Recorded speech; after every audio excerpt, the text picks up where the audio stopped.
എല്ലാവർക്കും നമസ്കാരം. ഞാൻ ഇന്ന് പറയാൻ പോകുന്ന സബ്ജക്റ്റ് രണ്ടാമത്തെ ക്ലാസ്സാണ്. കാരണം ബേസിക്കിൻ്റെ രണ്ടാമത്തെ ക്ലാസ്. ആദ്യത്തെ ക്ലാസ്സിൽ ഞാൻ കുറേ കാര്യങ്ങൾ പറഞ്ഞു തന്നു. അത് നിങ്ങൾക്ക് മനസ്സിലായിട്ടുണ്ടാവണം.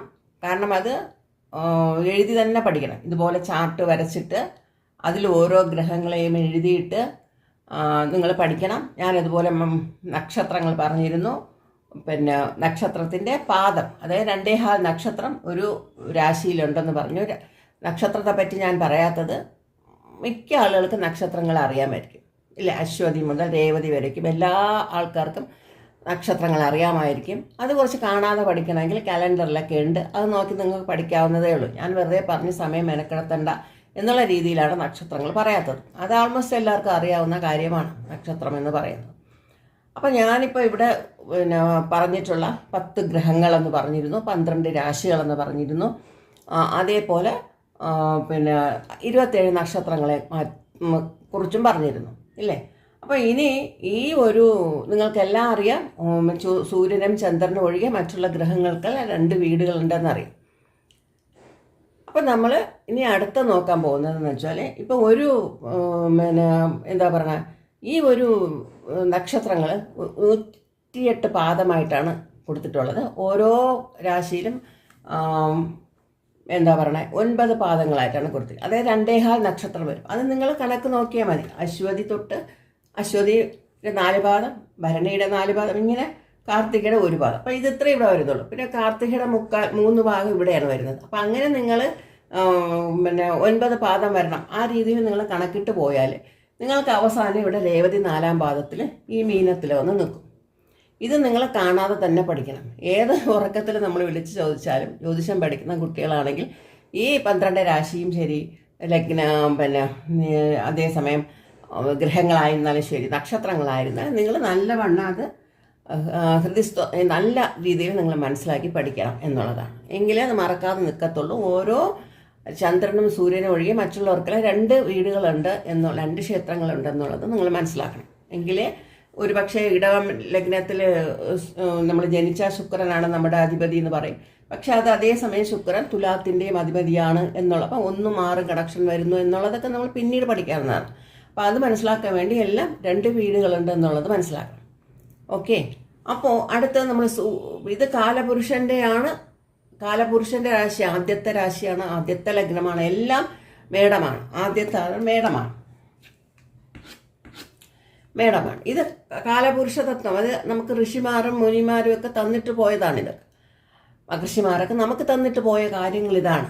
ഇവിടെ നിന്നുകൊണ്ട് വേണം നമുക്ക് നമ്മുടെ ലഗ്നം തീരുമാനിക്കാൻ. കാരണം നമ്മുടെ ലഗ്നം എങ്ങനെ തീരുമാനിക്കുന്നതെന്ന് വെച്ചാൽ, നമ്മൾ ജനിക്കുന്ന സമയം, നമുക്ക് date of birth, place of birth, time of birth ഒക്കെ നമ്മൾ തരുമ്പോൾ നമ്മൾ അതിന് സോഫ്റ്റ്വെയറിൽ, കാരണം ഇപ്പോൾ ആരും കൈ കൊണ്ടൊന്നും ഗണിച്ചൊന്നും ചെയ്യുന്നില്ല, എല്ലാവരും സോഫ്റ്റ്വെയർ തന്നെയാണ് ഡിപ്പെൻഡ് ചെയ്യുന്നത്. അപ്പോൾ അതുകൊണ്ട് പെട്ടെന്ന് നമുക്ക് നോക്കാൻ സോഫ്റ്റ്വെയർ തന്നെ യൂസ് ആകും. അത് നല്ല നല്ല സോഫ്റ്റ്വെയർ കിട്ടുന്നുണ്ട്. അതുകൊണ്ട് അത് വലിയ പ്രശ്നങ്ങളില്ലാതെ പോകുന്നുണ്ട്.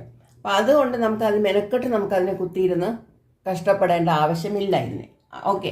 അപ്പോൾ നമ്മൾ എന്ത് ചെയ്യും, ആ സോഫ്റ്റ്വെയറിലിട്ടാൽ കറക്റ്റാണ് വരും. അപ്പോൾ അത് ഈ അന്നത്തെ ദിവസം ഈ രാശി ഇത് തന്നെയാണ്, ഇതാണ് ചാർട്ട്. പക്ഷെ നമുക്ക് അന്നത്തെ ദിവസത്തേക്ക് ഇങ്ങനെ ഈ നക്ഷത്ര എല്ലാ ഗ്രഹങ്ങളും ഇങ്ങനെ സഞ്ചരിച്ചു കൊണ്ടിരിക്കുകയാണ്. അപ്പം ഇങ്ങനെ സഞ്ചരിച്ചു കൊണ്ടിരിക്കുമ്പോൾ നമുക്ക് അന്നത്തെ ദിവസം ഒരു ഫോട്ടോസ്റ്റാറ്റ് പോലെ ആ ജനിച്ച സമയത്തിൻ്റെ അത് കറക്റ്റാണ് നമുക്ക് കിട്ടും. അത് ഓരോ ഗ്രഹങ്ങളും ഈ 12 രാശിയിൽ എവിടെയെങ്കിലും നിൽക്കാം. ചിലപ്പോൾ 2-3 ഗ്രഹങ്ങൾ ചേർന്ന് നിൽക്കാം.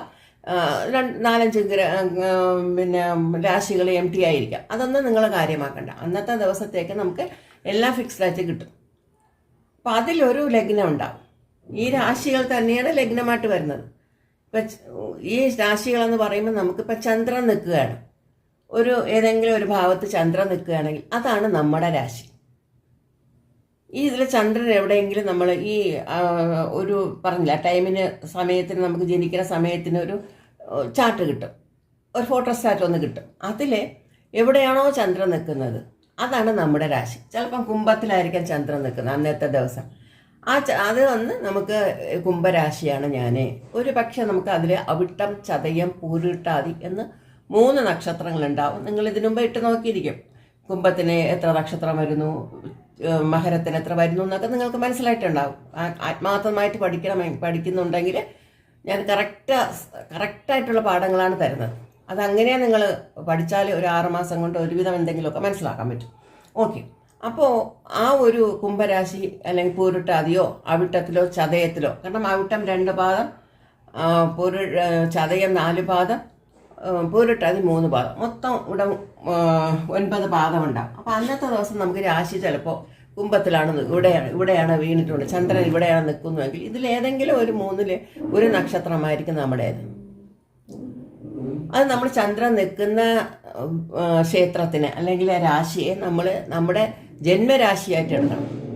ചന്ദ്രൻ നിൽക്കുന്നതിനെ നമ്മൾ ജന്മരാശിയായിട്ട് എടുക്കണം. ആ ചന്ദ്രൻ നിൽക്കുന്ന നക്ഷത്രം, ഒരു ചന്ദ്രൻ ഒരു നക്ഷത്രം ഒരു പാദത്തിൽ നിൽക്കും, ഏതെങ്കിലും ഒരു പാദത്തിൽ അവിട്ടത്തിൻ്റെ 4-ലോ 3-ലോ 4-ലോ നിൽക്കാം, ചതയത്തിൻ്റെ 4 പാദത്തിൽ നിൽക്കാം, അല്ലെങ്കിൽ പിന്നെ പൂരുട്ടാതിയുടെ 3 പാദത്തിൽ നിൽക്കാം. ഇതിലേതെങ്കിലും ഒന്നായിരിക്കും നമ്മുടെ നക്ഷത്രം. അതാണ് ഞാൻ അവിട്ടമാണ്, അല്ലെങ്കിൽ ഞാൻ ചതയമാണ്, അല്ലെങ്കിൽ ഞാൻ പൂരുട്ടാതിയാണെന്ന് നമ്മൾ ധൈര്യമായിട്ട് പറയുന്നില്ലേ. നമ്മൾ അമ്പലത്തിലൊക്കെ പോയി വഴിപാടൊക്കെ ചെയ്യുന്നില്ലേ. ആ ഒരു നക്ഷത്രം എന്ന് പറയുന്നത് ആ ഒരു രാശിയിൽ ചന്ദ്രൻ നിൽക്കുന്ന ഭാവത്തിനെയാണ്. ഓക്കെ, ആ രാശിയാണ് നമ്മൾ ചന്ദ്രൻ നിൽക്കുന്ന സ്ഥലമാണ് നമ്മുടെ ജന്മരാശിയും അതുപോലെ നമ്മുടെ നക്ഷത്രവും. ഓക്കെ, ഇത് നിങ്ങൾ മനസ്സിലാക്കണം. ഇതാണ്. പിന്നെ നമ്മൾ ലഗ്നം വീഴും. ഏതെങ്കിലും ഒരു ഭാവത്തിൽ നമ്മൾ ജനിക്കുന്ന രാവിലെയോ രാത്രിയോ ഒക്കെ അനുസരിച്ച് നമ്മൾ ലഗ്നം പോയി വീഴും. അത് നമ്മൾ ലാ എന്ന് അടയാളപ്പെടുത്തിയിട്ടുണ്ടാവും, അല്ലെങ്കിൽ അസൻഡൻ്റ് എന്ന് കൊടുത്തിട്ട് ASC എന്ന് കൊടുത്തിട്ടുണ്ടാവും. അപ്പം ഇതിൽ നമ്മൾ ലാ എന്നുള്ള മിക്കവാറും ലാ തന്നെ കാണും. അപ്പം ലാ എന്നുള്ള പിന്നെ ആ വീടാണ് നമുക്ക് ലഗ്നമായിട്ട് വരുന്നത്. അത് നമുക്ക് ചന്ദ്രനേക്കാളും അല്ലെങ്കിൽ നമ്മുടെ രാശിയേക്കാളും വളരെ വളരെ ഇമ്പോർട്ടൻ്റ് ആണ് ലഗ്നം എന്നുള്ളത്. ലഗ്നം കറക്റ്റായിട്ട് കിട്ടിക്കഴിഞ്ഞാലാണ് നമുക്ക് പിന്നെ ആ ലഗ്നം ഏതാണ്, ഒരു പക്ഷേ നമുക്ക് ഇവിടെയാണ് ലഗ്നമായിട്ട് വീണു, കർക്കിടകമാണ് ലഗ്നമായിട്ട് വീണു. അത് നമ്മളിവിടെ ഒരു നക്ഷത്രത്തിൽ നമ്മൾ ജനിച്ചു. ഓക്കെ, ഈ കർക്കിടക ലഗ്നം എന്ന് വരുമ്പോൾ നമ്മളവിടെ സൂര്യൻ നമ്മൾ ജനിക്കുന്ന സമയത്ത് ആ രാശിക്ക് അഭിമുഖമായിട്ട് വരുന്നത് കൊണ്ടാണ്, സൂര്യൻ്റെ സഞ്ചാരമാണ് നമ്മൾ നോക്കേണ്ടത്. അഭിമുഖമായിട്ട് ആ രാശി നമ്മുടെ ആ സൂര്യൻ്റെ നേരെ വരുമ്പോൾ നമ്മളതിനെ ലഗ്നമായിട്ട് കണക്കാക്കുന്നു. അപ്പോൾ നമ്മളിനി അടുത്ത മനസ്സിലാക്കാൻ പോകുന്നത്, നമ്മൾ ഈ സൂര്യൻ്റെ സഞ്ചാരം, അപ്പോൾ ഈ ലഗ്നമുണ്ടോ ആവും നമുക്കുണ്ടാവും, രാശിയുമുണ്ടാവും. ചന്ദ്രൻ നിൽക്കുന്ന ഭാവം നമ്മൾ ജനിച്ച നക്ഷത്രത്തിലും വരും. അതേ സമയത്ത് ഈ സൂര്യൻ ഇങ്ങനെ സഞ്ചരിച്ചുകൊണ്ടേയിരിക്കും. സൂര്യൻ ഇങ്ങനെ ചുറ്റിക്കൊണ്ടിരിക്കുകയല്ലേ, സഞ്ചരിച്ചുകൊണ്ടിരിക്കുന്ന സമയത്ത് ഈ മേടം രാശിയിൽ സൂര്യൻ 30 ഡിഗ്രി ഇവിടെ സഞ്ചരിക്കും. ഈ സഞ്ചരിക്കുന്ന സമയത്ത് പിന്നെ ഒരു മാസം ഇവിടെ നിൽക്കും, അടുത്ത മാസം. ഇപ്പം സൂര്യൻ ഇങ്ങനെ ഓരോ ഡിഗ്രി ഇങ്ങനെ സഞ്ചരിച്ചു കൊണ്ടിരിക്കുകയാണ്, ദിവസം 1 ഡിഗ്രി ഇങ്ങനെ മൂവ് ചെയ്തുകൊണ്ടിരിക്കുകയാണ്. അപ്പം അങ്ങനെ 1 മാസം, 2 മാസം, 3 മാസം, 4, 5, 6, 7, 8, 9, 10, 11, 12. ഈ സൂര്യൻ ഇങ്ങനെ 12 മാസത്തിലും ഇങ്ങനെ വരും. അതിൽ നമ്മൾ മേടത്തിൽ സൂര്യൻ നിൽക്കുന്ന സമയത്ത് നമ്മൾ ജനിക്കുകയാണെങ്കിൽ, ആ 30 ഡിഗ്രിക്കുള്ളിൽ നമ്മൾ ജനിക്കുകയാണെങ്കിൽ നമ്മൾ മേടമാസത്തിൽ ജനിച്ചു എന്ന് പറയാം. സൂര്യൻ നിൽക്കുന്ന രാശിയാണ് നമ്മുടെ ജനിച്ച മാസം. മനസ്സിലായി? ചന്ദ്രൻ നിൽക്കുന്നത് നമ്മുടെ നക്ഷത്രം, നമുക്ക് ഒരു ലഗ്നം വീഴും. പിന്നെ സൂര്യൻ സഞ്ചരിക്കുന്ന ഏത് രാശിയിൽ കൂടെ സഞ്ചരിക്കുന്നുവോ ആ സമയത്ത് സൂര്യൻ സഞ്ചരിക്കുന്നുവോ അത് നമ്മുടെ ജനിച്ച മാസം. ഇപ്പം മേടത്തിലാണ് സൂര്യൻ സഞ്ചരിക്കുമ്പോഴത്തേക്കും മേടത്തിൽ നമ്മൾ ജനിക്കും, അല്ലെങ്കിൽ ഇടവത്തിൽ സഞ്ചരിക്കുമ്പോൾ ഇടവത്തിൽ. ഇതെല്ലാം നമ്മൾ ആ ബർത്ത് ഡേറ്റ് പിന്നെ ടൈമൊക്കെ നോക്കിയാണ് നമ്മൾ കണ്ടുപിടിക്കുന്നത്. അപ്പോൾ സൂര്യൻ നിൽക്കുന്നത്, അപ്പോൾ നിങ്ങൾ മനസ്സിലാക്കേണ്ട സൂര്യനാണ് നമ്മുടെ മാസം തരുന്നത്. അപ്പോൾ ഏത് മാസത്തിലാണ് നമ്മൾ ജനിക്കുന്നു എന്ന് നോക്കുമ്പോൾ സൂര്യൻ നിൽക്കുന്നതാണ് നമ്മുടെ മാസം, നമ്മൾ ജനിച്ച മാസം. ചന്ദ്രൻ നിൽക്കുന്നത് ദിനം. അതിപ്പം സൂര്യൻ എന്നുള്ളത് മാസഗ്രഹമാണ്.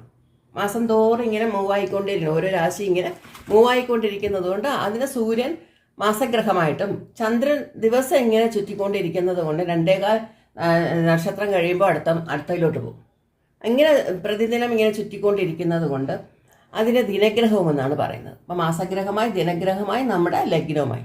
അപ്പം നമുക്കൊരു ക്വസ്റ്റ്യൻ ഉണ്ടായിരുന്നു എന്താണ് 300 ഇവിടെ നമുക്ക് ടോട്ടൽ 360 ഡിഗ്രിയാണ് പറയുന്നത്. അതായത് മേടത്തിൽ 30 ഡിഗ്രി, ഇടവം 30 ഡിഗ്രി, 30 30 60, അത് കഴിഞ്ഞൊരു 30 കൂട്ടുമ്പോൾ 90, 90 പ്ലസ് 30 കൂട്ടുമ്പോൾ 120, 120 150 ഇവിടെ, 180 ഇവിടെ, 210, 200, അതായത് 30 ആഡ് ചെയ്തുകൊണ്ടിരിക്കണം. 240, 270, 300, 330, 360. അപ്പോൾ 30 ഡിഗ്രി തുടങ്ങി 360 അവസാനിക്കുന്നു. മനസ്സിലായല്ലോ? 300. അപ്പം ഇത് എല്ലാവരും ചോദിക്കും, അതെങ്ങനെയാണ് 360 ഡിഗ്രി എന്ന് പറഞ്ഞിട്ട് നമുക്ക് രാശിചക്രം തരുന്നുണ്ട്, പക്ഷെ നമുക്കൊരു വർഷം എന്ന് പറയുന്നത് 365 ദിവസമാണ് എന്നൊരു ക്വസ്റ്റ്യൻ എല്ലാവർക്കും ഉണ്ടാവും. അപ്പോൾ അതിനുള്ള കണക്കാണ് നമ്മൾ എന്താ പറയണമെന്ന് വെച്ചാൽ, ഓരോ സൂര്യൻ അഡ്ജസ്റ്റ് ചെയ്ത് കുറച്ച് 6 ദിവസത്തേക്ക് മൂവ്മെൻറ്റ് നടത്തുന്നു എന്ന് വേണമെങ്കിൽ നമുക്ക് പറയാം. അപ്പോൾ അതായത് ഈ മേടത്തിന് ചില മാസങ്ങളിൽ, ചില സമയങ്ങളിൽ അല്ലെങ്കിൽ ചില മാസങ്ങളിൽ ഈ ഗ്രഹങ്ങൾ, ഈ സൂര്യൻ ഒരു ചില രാശികളിൽ കുറച്ച് കൂടുതലായിട്ട് വരും. അതായത് മേടത്തിൽ 31 ദിവസം, 31 ഡിഗ്രിയാണ് 31 ദിവസം. അതുപോലെ ഇടവത്തിന് 32 ദിവസം, അതുപോലെ മിഥുനത്തിന് 32, പിന്നെ അതുപോലെ കർക്കിടകത്തിൽ 32. അപ്പം നിങ്ങളത് കണക്ക് നോക്കണം, 32. പിന്നെ അത് കഴിഞ്ഞ് ഇവിടെ 30, അത് ഞാൻ എഴുതിയായി. ഇത് 31, ഇത് 32. അഡ്ജസ്റ്റ്മെൻ്റാണ് സൂര്യൻ്റെ. ഇത് 32, ഇത് 32. ഓക്കെ. അടുത്തത് ഇത് 31. ചിങ്ങത്തിന് 31 വരുന്നുണ്ട്. പിന്നെ കന്നി 30, അതുപോലെ തുല 30, വൃശ്ചികം 29, ധനുസ് 30, മകരം 29, ഇത് രണ്ട് 30. അപ്പം നിങ്ങൾ കണക്ക് കൂട്ടണം. നമുക്ക് മൊത്തം 360 ഡിഗ്രി പറയുന്നുണ്ട്, 360 ഡിഗ്രിയാണ് പറയുന്നത്. പക്ഷെ നമ്മുടെ വർഷത്തിന് 365 പറയുന്നുണ്ട് അല്ലേ? ഈ 5.4 എങ്ങനെ കാൽക്കുലേറ്റ് ചെയ്യുമെന്നുള്ളതാണ് ഞാനിപ്പോൾ പറയാൻ പോകുന്നത്. അപ്പോൾ എങ്ങനെയെന്ന് വെച്ചാൽ, ഇവിടെ 31, അത് സൂര്യൻ്റെ ഒരു അഡ്ജസ്റ്റ്മെൻറ്റ്, അത്രയേ ഉള്ളൂ. സൂര്യൻ്റെ ഒരു അഡ്ജസ്റ്റ്മെൻറ്റിൽ അത് നീങ്ങിപ്പോകും, അത്രയേ ഉള്ളൂ. അപ്പോൾ ഇവിടെ ഈ ഇതിൽ 1 വരുന്നില്ലേ, ഇതിൽ 2 വരുന്നു, 3ആയി. ഇത് 2, 3 5. ആക്ച്വലി 30 വരാൻ പാടുള്ളൂ. ഇവിടെ 5, 1ആയി, 2 3, 2 5ആയി. ഇവിടെ 2 7ആയി. ഓക്കെ. ഇവിടെ 1ആയി, 8ആയി. അപ്പോൾ 8 ഇവിടെ ഇതുവരേക്കും ചിങ്ങം വരയ്ക്കും 8 കൂടുതൽ കാണിക്കുന്നു. അത് കഴിഞ്ഞ് നമ്മൾ നോക്കുമ്പോൾ ഇവിടെ 1 മൈനസ് 29 ഉള്ളൂ. ഇത് രണ്ടും കറക്റ്റാണ്, 30 വരുന്നു. അപ്പം 30 ഇവിടെ 8 വരുന്നു, 8 1 പോയാൽ 7. അത് കഴിഞ്ഞ് ഇവിടെ ഒരു 29. അപ്പം മൊത്തം 8ഉം 2ഉം മൈനസ്, അതിൽ നിന്ന് 6 വരുന്നുണ്ട്. അപ്പം 366 കറക്റ്റ് വരുന്നത്. അപ്പം അത് ഒരു അഡ്ജസ്റ്റ്മെൻറ്റിൽ സൂര്യൻ മൂവ് ആവുന്നു. ആര് ചോദിച്ചാലും നിങ്ങളിങ്ങനെ പറഞ്ഞാൽ മതി, ഇതാണ് അതിൻ്റെ ശരിക്കുള്ളത്. അപ്പോൾ അതിലൊരു അഡ്ജസ്റ്റ്മെൻറ്റിൽ നീങ്ങുന്നു എന്ന് പറയും. പക്ഷെ നമ്മൾ ജാതകമൊക്കെ നോക്കി വരുമ്പോൾ നമ്മൾ ആ 30 ഡിഗ്രി എന്നുള്ളത് 360 ഡിഗ്രി ആയിട്ട് നമ്മൾ അതിനെ കണക്കിലെടുക്കുന്നു. പക്ഷെ സൂര്യൻ്റെ സഞ്ചാരം ഈ ഒരു ഡിഫറൻസ് ഇങ്ങനെ കാണിക്കുന്നുണ്ട് എന്ന് നിങ്ങൾ മനസ്സിലാക്കണം. ഓക്കെ, ഇതാണ് മെയിനായിട്ടുള്ള കാര്യം. അപ്പോൾ ഇതുപോലെ നമ്മൾ ഈ ഒരു തത്വത്തിന് നിങ്ങൾ മനസ്സിലാക്കിക്കൊള്ളണം. മനസ്സിലായല്ലോ? അടുത്തത്, ഒരേ രീതിയിൽ 30 ഡിഗ്രി അല്ല എന്നുള്ളത് നിങ്ങളൊന്ന് മനസ്സിലാക്കിയാൽ മതി. ചെറിയൊരു അഡ്ജസ്റ്റ്മെൻറ്റ് സൂര്യൻ അവിടെ സഞ്ചരിക്കുന്ന പാതയിൽ ഉണ്ട് എന്നുള്ളത് മനസ്സിലാക്കുക. ഓക്കെ, ഇതാണ് അതിൻ്റെ ശരിക്കുള്ള, അത് ഡിഗ്രി മൂവ്മെൻറ്റ്സ് ആണ്. ഒരു ഡിഗ്രിയിൽ സൂര്യൻ ഇങ്ങനെ മൂവ് ചെയ്തുകൊണ്ടിരിക്കുകയാണ്. അത് കഴിയുമ്പോൾ അടുത്ത മാസത്തേക്ക് വരും, അതിൻ്റെ അടുത്ത മാസത്തേക്ക് ഇങ്ങനെ മാറിക്കൊണ്ടേ വരും. അപ്പോൾ ഈ ഡിഗ്രിയാണ് നമ്മൾ 306 ഡിഗ്രിയാണ് നമ്മൾ ഈ 365 കാൽക്കുലേഷൻ എങ്ങനെയാണ് വരുന്നത്. ഓക്കെ, ഞാൻ പഠിച്ചിട്ടുള്ളതാണ്, അങ്ങനെയാണ്. അപ്പോൾ അത് നമുക്ക് ഈസി ആയിട്ട് മനസ്സിലാക്കാൻ പറ്റും. ഓക്കെ, അപ്പോൾ ഇതിന് ആദ്യമൊക്കെ നമുക്ക് റൗണ്ട് ഷേപ്പിലായിരുന്നു, ഒരു വട്ട റൗണ്ടിലായിരുന്നു നമ്മൾ രാശിഘട്ടം. പക്ഷെ അത് ക്രമേണ അത് ആരോ അതിന് ശരിയായില്ല, ആ ഒരു റൗണ്ട് ഷേപ്പിൽ ശരിയാവുന്നില്ല എന്നുള്ള രീതിയിൽ അത് നേരെ സ്ക്വയറിലാക്കി. ഈ സ്ക്വയറാണ് നമുക്ക് ഈസി ആയിട്ട് തോന്നുന്നത്. അപ്പോഴാണ് മേടം എന്നുള്ളത് ഒരു രാശി വിട്ട് വരുന്നത്. അപ്പം ആദ്യത്തെ കുട്ടികളൊക്കെ പഠിക്കുമ്പോൾ എന്തുകൊണ്ട് ഈ അറ്റത്തിൽ തുടങ്ങിക്കൂടാന്ന് തോന്നും. എനിക്കും അങ്ങനെ തോന്നിയിട്ട്, എന്താ ഇങ്ങനെ ഇടയിൽ വെച്ചിട്ട് വരുന്നത് എന്നുള്ളത് തോന്നിയിട്ടുണ്ട്. പക്ഷേ കേതുവിൻ്റെ നക്ഷത്രം ആദ്യം വരുന്നതായിട്ടാണ്. അപ്പോൾ അത് കണക്കാക്കിയാണ് ഒരു ആ റൗണ്ട് മാറ്റി സ്ക്വയറിലോട്ട് മാറ്റിയപ്പോൾ ഈ രീതിയിൽ വന്നു എന്നുള്ളതാണ്. പക്ഷേ ഇതിനൊരു ചില ആളുകൾ പറയുന്നതെന്ന് വെച്ചാൽ, ചിദംബരത്തിൽ ചുറ്റമ്പലത്തിൻ്റെ മേൽക്കൂരയിൽ അതിൽ മുകളിൽ ഈ ഒരു 12 രാശിയുടെ ചക്രം അവിടെ ഉണ്ട് എന്ന് പറയുന്നുണ്ട്. പിന്നെ ചുറ്റമ്പലത്തിന് നേരെ മേലെ നോക്കുമ്പോൾ അവിടെ ഈ ഒരു രാശിയുടെ 12 രാശിയുടെ ഈ കള്ളികൾ അങ്ങനെ മേലെ ഉണ്ടെന്ന് പറയുന്നു. അപ്പോൾ അത് ഒരു ചിദംബര രഹസ്യം എന്ന് പറയാറുണ്ടല്ലോ. അതിലേതെങ്കിലും ഒരു രഹസ്യമാണോ, അവിടെ നിന്നാണോ അത് എത്രയോ ആയിരം വർഷങ്ങൾക്ക് മുമ്പുള്ള ക്ഷേത്രമാണെന്നൊക്കെ പറയപ്പെടുന്നുണ്ട്. അതിൽ നിന്നുകൊണ്ട് അതിൽ ആരെങ്കിലും കണ്ടിട്ടാണോ ഇങ്ങനെ മാറ്റം വന്നത് അതൊന്നും അറിയില്ല. അത് എന്താണെന്നൊന്നും അറിയില്ല. ഇതിൻ്റെ പലതും നമുക്കറിയില്ല. കാരണം നമുക്കൊരു ചാർട്ട് തന്നിട്ടുണ്ട്, നമ്മൾ പഠിക്കാൻ പോകുമ്പോഴത്തേക്ക് ആ ചാർട്ടിനെ മാത്രമാണ് ആ ക്ലാസ്സിൽ പഠിപ്പിക്കുന്നത്. അത് മാത്രം നമുക്കറിയാവും. അതിൽ നിന്നുള്ളത് മാത്രമേ പിന്നോട്ടുള്ള കാര്യങ്ങളിൽ എത്രത്തോളം പെർസെൻറ്റേജ് കറക്റ്റാണ് വരുന്നു എന്നുള്ളത് മാത്രമാണ് നോക്കുന്നത്. ആരും ഇതുവരേക്കും അതിനെ ഒന്നും ചേഞ്ച് ചെയ്യാൻ പോയിട്ടില്ല. അത് നമുക്ക് തന്ന ഒരു ഒരു സിലബസ് പോലെയോ അല്ലെങ്കിൽ അതാണ് എന്നുള്ളതാണ് ഒരു സ്ഥിരീകരിക്കപ്പെട്ട ഒന്നാണ്. അതിൽ നിന്നാണ് നമുക്കത് പലതും മനസ്സിലാക്കാൻ പറ്റുന്നത്. നമ്മുടെ ജീവിതം തന്നെ മനസ്സിലാക്കാൻ പറ്റുന്ന ഒരു ചക്രമാണിത്. ഇതിലുള്ള ഈ ഓരോ ബോക്സും ഒരു മാന്ത്രിക ബോക്സ് പോലെ നമുക്ക് ചിലപ്പം തോന്നും. കാരണം അത്രയും വസ്തുതകൾ അത്രയും സത്യമായിട്ട് പറയുന്ന അസ്ട്രോളജർക്ക് ഇതൊരു മാന്ത്രികമാണോ ഈ ഓരോ ബോക്സും എന്ന് തോന്നിപ്പോൾ അത്രത്തോളം പ്രയോജനമുള്ളതാണ്. ഇതിൽ നമുക്ക് ഇതിനത്ര ചരം സ്ഥിരം ഉഭയം, ചരം സ്ഥിരം ഉഭയം, ചരം സ്ഥിരം ഉഭയം, ചരം സ്ഥിരം ഉഭയം എന്ന് കണക്കാക്കിയിട്ടുണ്ട്. അതായത് മേടം ചരമാണ്, ഇടവം സ്ഥിരമാണ്. ഇത് ചരരാശി മൂവ് ചെയ്തുകൊണ്ടേയിരിക്കും. എപ്പോഴും ഒരു സ്ഥലത്ത് നിൽക്കാത്ത ഒരവസ്ഥ. അവരിപ്പോഴിങ്ങനെ ഓടിക്കൊണ്ടിരിക്കും. അല്ലെങ്കിൽ ഒരു ഓഫീസിൽ ജോലി ചെയ്താൽ ഇവർക്ക് ഇങ്ങനെ വെളിയിൽ മാർക്കറ്റിംഗ് പോലെയോ ഫീൽഡ് വർക്ക് പോലെയുള്ള ജോലി ഒരു സ്ഥലത്ത് ഇരുന്ന് ജോലി ചെയ്യാണ്ട് ഇങ്ങനെ ചുറ്റിക്കറങ്ങുന്ന മാതിരിയുള്ള ഒരു അവസ്ഥയാണ്. അതിനാണ് ചരം എന്ന് പറയുക, ചരരാശി എന്ന് പറഞ്ഞാൽ മൂവ് ചെയ്തുകൊണ്ടേയിരിക്കും എന്നുള്ളത്. ഒരു സ്ഥിരമായിട്ടുള്ളതല്ല. അപ്പോൾ അടുത്തത് സ്ഥിരരാശി എന്ന് വരുന്നുണ്ട്. അപ്പോൾ ഈ സ്ഥിരരാശി എന്ന് പറഞ്ഞാൽ നമ്മൾ നിലരാശി, മൺരാശി എന്ന് പറഞ്ഞാൽ നിലരാശി. അപ്പം സ്ഥിരമായിട്ടുള്ളത്. അപ്പോൾ ഈ സ്ഥിരമായിട്ട് രാശിയാണെങ്കിൽ നമ്മളൊരു ഓഫീസ് പറയുകയാണെങ്കിൽ അവിടെ ദീർഘകാലം പ്രമോഷനൊന്നുമില്ല, അവിടെ ഇരുന്ന് ജോലി ചെയ്യുന്ന ഒരവസ്ഥ. അവർക്ക് വെളിയിലൊന്നും പോകേണ്ട ആവശ്യമില്ല.